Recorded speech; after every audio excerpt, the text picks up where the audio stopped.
I'm honored to be the chair of the Blackberry Peach program, and I thank you all for coming and being here. I especially want to thank my supportive family members, my wife Shirley, my daughter Michaela, my daughter Joy, who are here with us. Warms my heart to have my family here. The Blackberry Peach was started by 3 individuals who had a vision to bring spoken word into our primarily literary organization. 2 of them are here with us today. It's the Blackberry Peach, and Shirley Blackwell is the Black in Blackberry Peach, sitting in the front row. Eleanor Berry, who was formerly the president of NSPW, couldn't be here. She has pneumonia. She's in Oregon, unfortunately. But we have Fillmore Peach of the Blackberry Peach sitting here in the front row. Phil.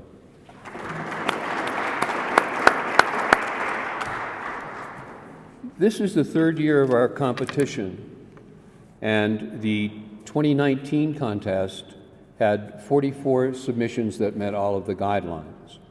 From those submissions, we selected first, second, and third place winners and honorable mentions as well. And so I urge all of you to consider entering the 2020 competition. 2020 competition will be open from January 1st to March 15th of 2020. Pick out your 4 best poems. They can be previously published. That's not a problem in this particular competition, and it's all done through Submittable. All the information is on the NSWP, National Federation of State Poetry Society's website. We have had problems with Submittable in terms of the audio component. You have to submit 4 poems that are written, the same 4 poems presented in audio form. And so we're revising our guidelines in order to be able to expedite that for next year, for 2020. So I urge all of you, please, be a part of this. It's an important movement. We need to bring young people into our poetry family. And the oral tradition, performance poetry, is very big now with young people. And we're even considering sponsoring a national slam competition in the future, and we're working on that right now. So we're going to start with the honorable mention of Paula J. Lambert. She comes to us from Columbus, Ohio. She owns Full Crescent Press, a small publisher of poetry books and broadsides. Paula, welcome. So this is Celestial Navigation, Indigo Bunting, with an epigraph, "A star by itself doesn't say anything." That's Richard Ellen. First, indigo is illusion. For a bird brighter than a sapphire sky, bunting is the color that calls to mind our catechism. We are dust, and to dust we shall return. What do we gain, I wonder, believing that bird is blue? And what have we gained, knowing that bird finds his way through the dark, following the same bright star that led wise men through the desert to a woman big with God? It was a God who taught us that. Or rather, a man jealous as all gods, who wanted only to know, who took away the sky and watched a bird he believed was blue falter, then brought the stars back and shouted, "Hallelujah," as if the wise had not known all along. Chin up, keep steady. Make no mistake, this is not a story about faith. It's about what we ought to be able to intuit. We are made of earth, and that is beauty enough. We know where we're headed. We can feast when we get there, knowing this: the same star guides us home.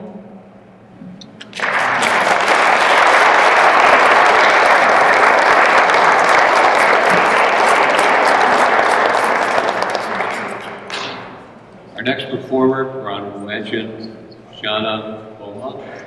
She lives in Madison Lake, Minnesota, with her husband and is the Vice President of the Southern Minnesota Poetry Society. Welcome, John.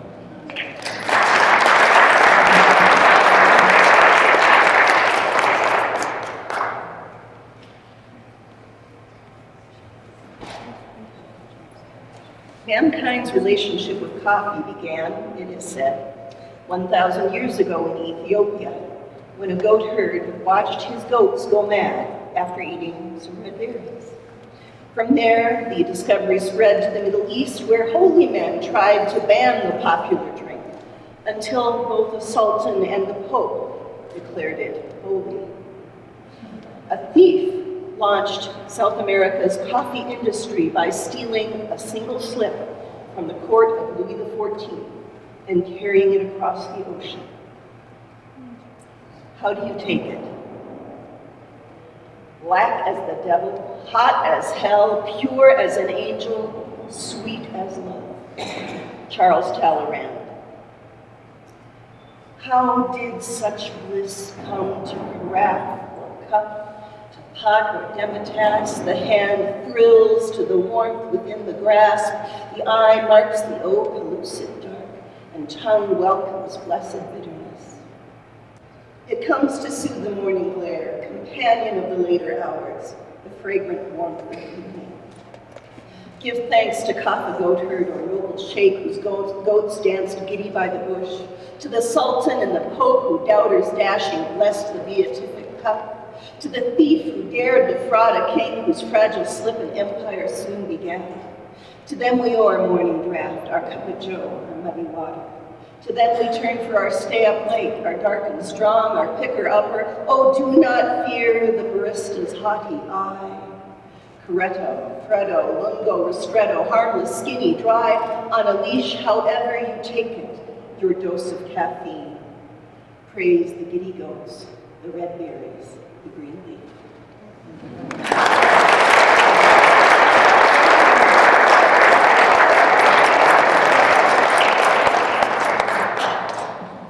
Our third place winner is Melissa Huff.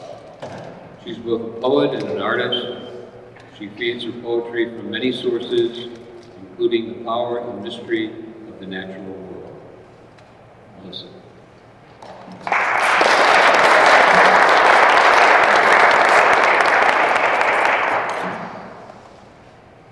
A few quick thank yous that I just must say. First, to our three sponsors, to Shirley Blackwell and Eleanor Berry and Phil Peach, heartfelt thanks for making this possible. Also, many thanks to Joe Kavanaugh for shepherding the details. And thanks to Seth for his time, his thoughtfulness, and expertise in judging. Thanks to all of you for coming. It is a delight to be with you. I want to say that for nearly 30 years, nearly every summer, I have spent time in the Rocky Mountains. Over the course of one of those summers, I found I needed to write this poem. Belonging. I am not a part of this landscape, not like those who drink from its valleys day after day, who sit with its mountains evening after evening. They know its moods, its appetites, its attitudes, the way it sometimes holds you to its breast, the way at other times it stands apart, aloof, accepting admiration from a distance. I am not a part of this landscape, not like those who know what makes the wildflowers waken, what level of light the hawks need for hunting, and when the elk will agree to be seen. They can take its temperature, tell you where its water lives, and where it hides its fruits. They know the scent of its awakening, the color of its anger, and where its storms will go to die. I am not a part of this landscape, not like those who read the signs of sickness in its trees, who know which creatures whisper to the night, and which ones dance with the sun. They hear the sound of leaves letting go, of snow caressing the river. They've learned the language of birds. Their feet follow paths that speak to the sky. Their eyes read the surface of streams. I am not a part of this landscape, not today. And yet, if I would live in these skies long enough, walk with these winds far enough, if I would sing to these forests often enough, perhaps this landscape would become a part of me, and I would be one of them.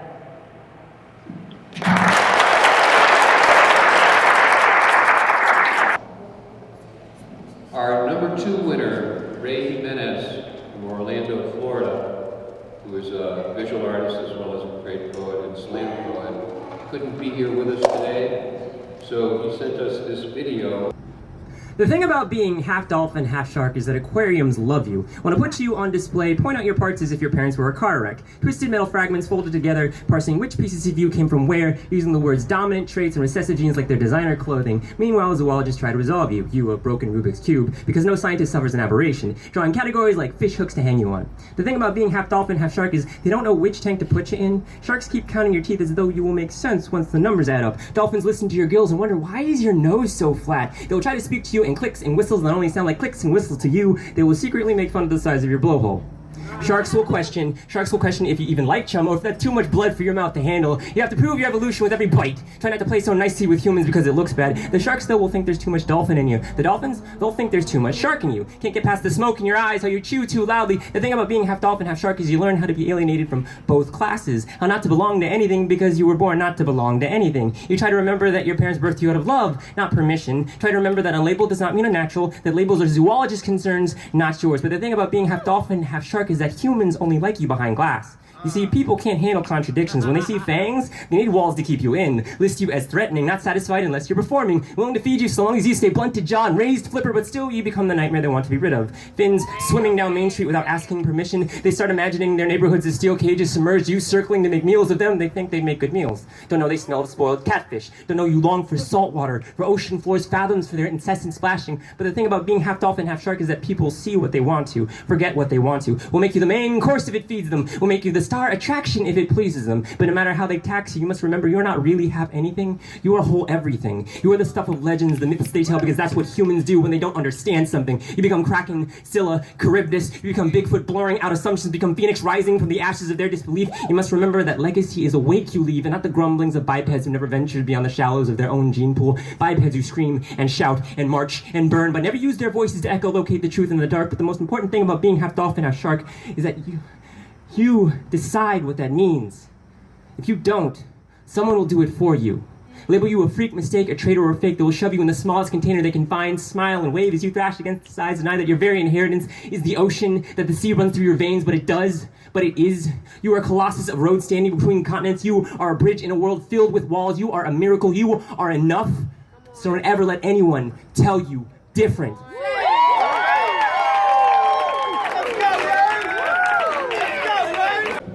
It's my great pleasure now to introduce the first place winner of the 2019 Blackberry Peach Awards.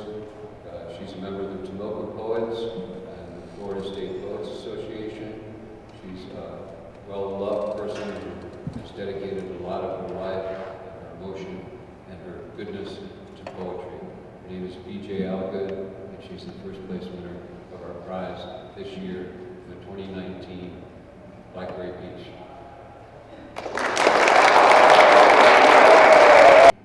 It's entitled 17 Years Later. All he wanted was a Snickers bar. Wasn't much. No lot to ask for. Crazy. You could see it in her eyes. A young mother, obviously made some bad decisions.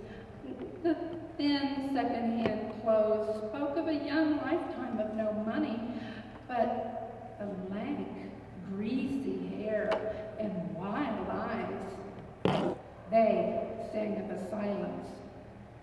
Those eyes. They had conversations with legions of unseen persons, naked men who whispered to her from behind pungent, putrid dumpsters in dark alleys. Her dead mother, always bitching, always complaining, a crow's beak, jabbing over and over in the same place between her shoulder blades where she couldn't reach, couldn't bandage the gouged flesh. And now there were birds that nested in there. Sure, she said, you want that candy? You can have it. Happiness suffused his little 6-year-old face while he stood in the minute mark line. He clutched the candy bar against his bony chest, his legs mud-caked and scabbed, his feet barefooted, nearly black. When the teenager in front of them finished his transaction, they moved forward. Get rid of that, she shrieked, wrenching the chocolate bar from his hands with claw-like nails. You think you deserve that, you little jerk. Why would anyone buy anything for you? You're nothing. Her maniacal laughter flew around the store, its talons puncturing the bread and crackers, swooping off the sports drinks and soda, and perched on the counter over his head.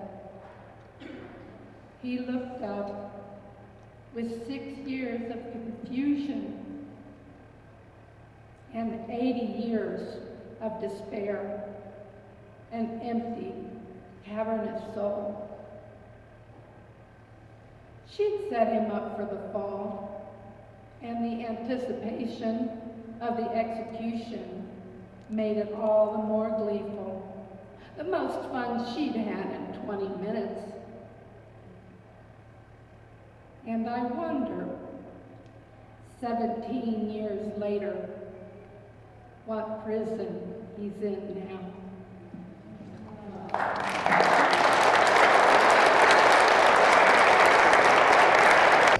Okay, so now we're going to have an open reading of people who have submitted and were not prize winners this year. Again, I urge all of you to consider submitting next year.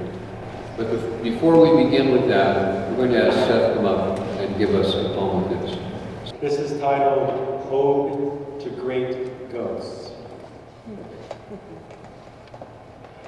When I gaze into a melancholy sky, one blanketed in gray, the sun dingy staining in a smoke-sooted ceiling, I fret not the frigid wind, the old bleak slash of rain, the gnawing termites at my soul's bones. And neither do I sigh as I watch sad rivers of traffic belch at stoplights, or managers dangling in neckties, egos swaggering, or staggering teenagers jiving on the static of afternoon red-eye. One tear only do I spare for misses saluting like soldiers, stern, resolute, obedient to push-button orders. Man is a failed crop, pimp-pushing philosophers say. We have known dry winds, even orchestrated our own drought. We've known torrents and knocked knees of thunder, and having manufactured thunder, bottled it and dropped it on ourselves, have trembled at our own terribleness. We've spread seed on rock in blood-soiled mud, along the fertile crescents of madmen, entrepreneurs, salespersons, and prophets. We have flooded deserts, smothered swamps, hammered ore into bullets. In cauldrons mixed poisons our children use as bubble bath. Weathering boredom's drizzle, by fanning whims of bearded tyrants, we have carved our scar, etched our initials into history's gushing cheek. And we have made more than Jesus weep. Yet, when I think of those who have plowed this dirt before me, who read truth by stars, turned sand into windows, who made rhyme and rhythm, chiseled truths into stone, who smeared dyes along high-arched ceilings and breathed soul into slaving in the hot sun, billowy clouded songs. When I recall those who stood in the lighthouse as winds whipped at cobwebbed windows and fog enveloped fast-fading moonglow, what great ghosts haunt these halls? Ghosts named Plato, Socrates, such great ghosts do haunt these halls, with short names like Homer, Buddha, Dante, and long ones like Michelangelo. Names noble like Napoleon, humble as Jesus, mad as Nietzsche, Van Gogh. Reverent names, Confucius, Lao Tzu, St. Paul. And men and women who left no name at all. But counseled by ghosts breathing in books, dancing in trumpets, quilted in blankets to keep warm what's young, have lifted boulders and turned back floods, have parted rivers and dared the will of pharaohs. When I recall such ghosts, once flesh, once muscle, blood, and bone, who spit lit candles, whose cries fanned failing embers, rekindling the tearful triumphs that fuel the communal campfire in the black forest of the human soul, I realize Lincolns, Einsteins, Aristotles will continue to sprout among us. No cloud ever extinguished the sun.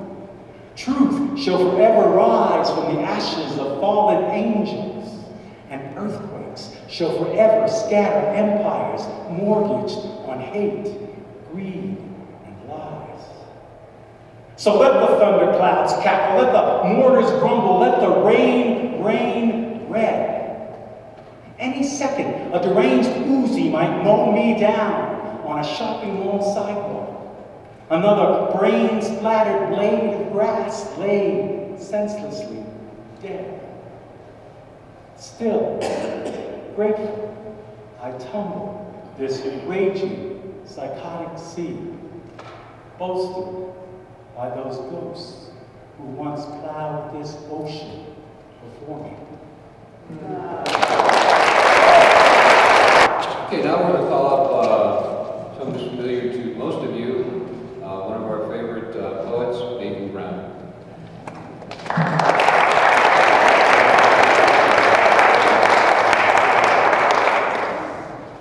Thanks, Joe. Ode to a young soldier.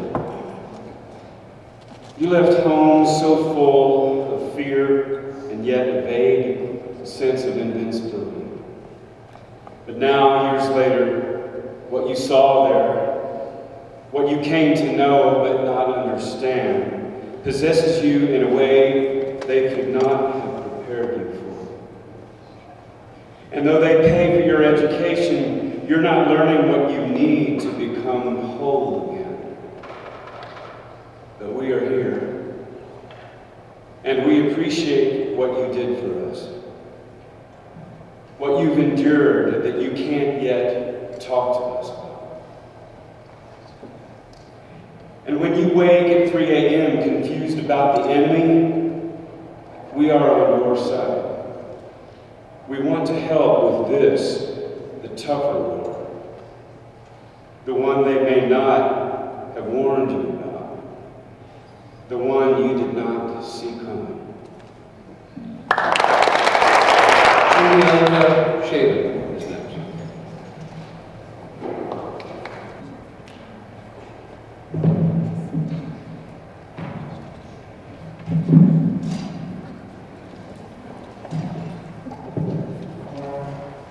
My two favorite poets are Mark Strand and Robinson Jeffers. I always hope to meet one of them. Strand died in 2014, and this is my homage. Everything will be taken away. Excuse me. Okay, that was weird. I think I'll do the other one. Robinson Jeffers.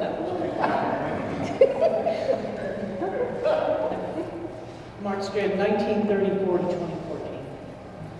Everything will be taken away, and still we greet the day. What has happened will happen again in houses, governments, fields.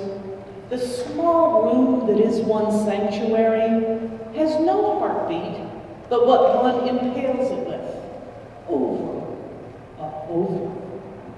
The Black Friday you took your near last breaths, I went to the mall to commune with other dead souls.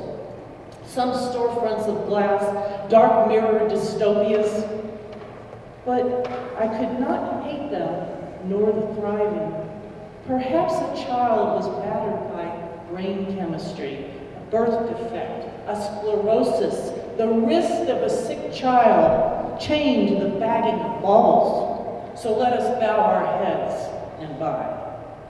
The mall is a nothing full of nothing and everything. That all things perish is not the problem it seems. By that time, the storefront of soul has hopefully clouded to a beautiful fancy. What happens out there, no scream is ever lost, only transmuted. As in how some ordinary Monday, laughter gurgles into an infant like bubbles of champagne. That the mall closes early feels tragic, mean. All those chains dropping, locks snapping by the Athor smiling. I went to the mall to consort with lost souls. That other man whose death left me bereft, I searched for in wares, luggage, lingerie. But a seeing eye mannequin said, he is not here. No number of hearts in this octopus mall will do. And an octopus is too smart to serve you. So I left. And today, you expired like a credit card, except new ones come by mail. Except your words will fill empty places and stealth and with riches, and with nothing we can name exactly, and nothing we considered naming before.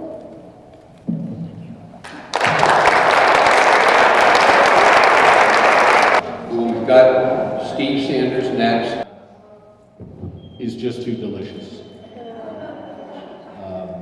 This is one I wrote shortly after sending a nice chunk of the reward of my labors to the IRS. It's entitled, God Take the King. You ask me why I sail the seas beneath a flag stained black, and why I risk both life and limb and take the pirate tack. The answer is an easy one, a song I love to sing. After years of his bloody taxes, I've come to hate the king. I bear the marks upon me back of scratches from his hat. Too many times I come up short when his majesty passed the hat. At Pike Point he collected me pay before it could be spent on niceties like milk or shoes, even to pay the rent. The youngest, she died coughing after a winter without a coat. Me eldest drowned in a summer storm working a fishing boat. Me wife, me darling Maggie, couldn't stand to live like this, so she drank a dram of poison and waited for death's cold kiss. Now all me stanchions are overboard, me kids, me lovely wife, so I spends me time in the sweet trade. I live the pirate life. No more will I pay me taxes with coins of coppery red. The only tax I'll pay this king is shot that's made of lead. But don't you waste a tear, shipmates, crying for the likes of me, for in truth, I've come to love this life, the sailing on the sea. There's rum, there's women, there's adventure, and sometimes even gold. And maybe me on ship someday if I live to be that old. And don't forget me, hearties, death is everywhere at sea. The life of a sea dog is a dodgy one, as I'm sure you'll all agree. And someday I'll find me doorway among these many harms and go to spend eternity in me loving family's arms.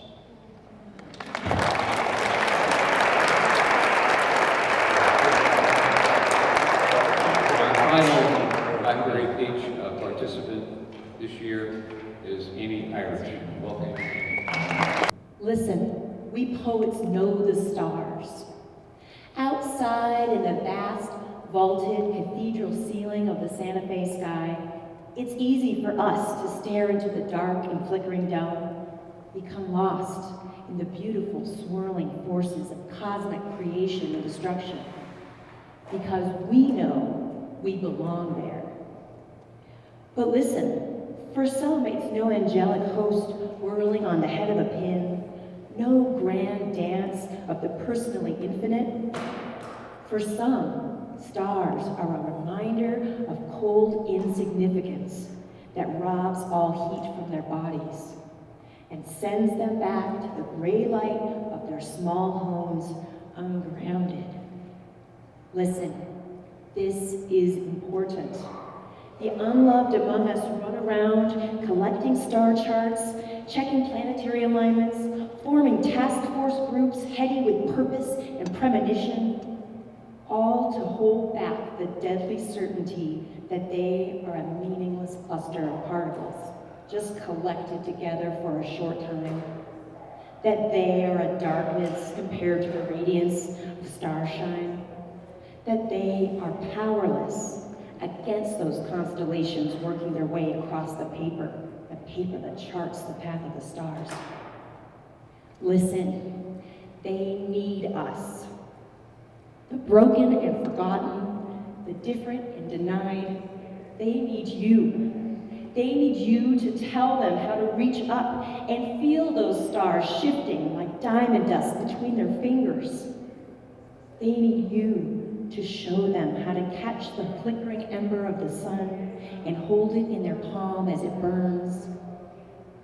They need us all to make them put away their black holes and dark matter and doubt and help them put the shell of the moon up to their ears and just listen. Thank you.